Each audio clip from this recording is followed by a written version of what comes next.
Allez, ça y est, c'est maintenant officiel, le Grand Prix d'Allemagne, le Grand Prix du Portugal et le Grand Prix d'Italie à Imola, donc qui sera le Grand Prix de Saint-Marin, vraisemblablement. Eh bien, ils auront lieu le 9, le 23 et le 31 octobre. Donc comme vous le voyez, ça sera pas vraiment serré avec le Grand Prix de Russie qui sera 2 semaines avant l'Allemagne, et le Portugal sera 2 semaines après l'Allemagne pour le coup. Et petite remarque aussi, le circuit d'Imola n'accueillera la F1 que sur 2 jours. Donc vous voyez, c'est pas une erreur, hein, ça a été annoncé comme ça, le 31 octobre et le 1er novembre. Donc il y aura que des séances le samedi et le dimanche. En gros, il y aura pas de séance le vendredi. C'est vraiment une première en Formule 1, donc on a hâte de voir ce que ça va donner. On va voir un article de Next Gen Auto. Allez, la 12e manche du calendrier marquera le retour du Grand Prix de Portugal en F1 pour la première fois depuis 96, fini historique qu'il avait accueilli il y a plus de 20 ans. C'est le circuit de Portimao, officiellement baptisé Autódromo do Algarve, qui verra la F1 courir pour la première fois en Grand Prix. Le circuit avait accueilli des essais en 2008 lorsqu'il venait d'être construit.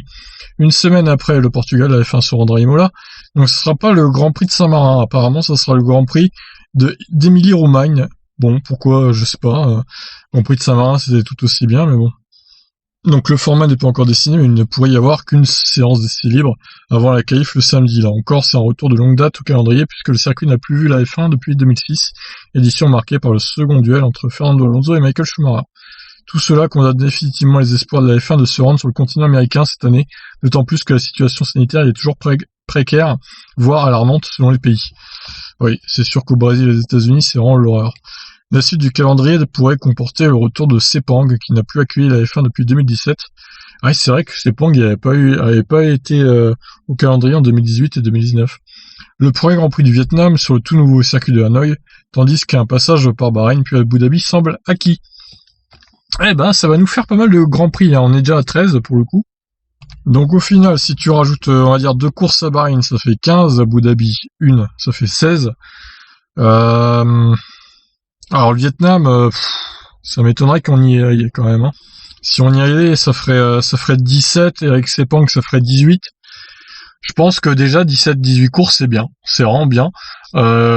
Franchement, on aurait pu s'attendre à pire que ça.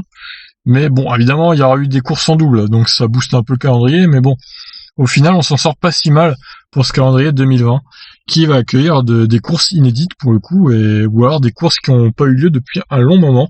Et ça, c'est bien, ça va vraiment être une saison très très spéciale, cette saison 2020. Et on espère que le spectacle sera présent sur les circuits, sur les nouveaux circuits. Alors le Grand Prix d'Eiffel aussi au Nürburgring, bon, ça va être un peu comme pour l'Autriche, la Styrie, c'est la région où est Nürburgring, j'imagine. Donc ça doit être un truc comme ça. Alors d'ailleurs, pourquoi pas Grand Prix d'Allemagne et Grand Prix d'Eiffel, parce qu'il n'y a pas eu de Grand Prix en Allemagne en fait. Alors à moins qu'ils attendent, ben non, au Hockenheim, mais ils ont dit qu'ils y iraient pas, donc c'est étonnant. Franchement, j'ai un peu de mal à comprendre pourquoi c'est pas Saint-Marin pour Imola et pourquoi c'est pas Allemagne pour le Nürburgring en fait. Bon, ben seule la F1 le sait malheureusement, je pense. Donc voilà, j'en ai fini, je vous laisse réagir. Qu'en pensez-vous? Ciao.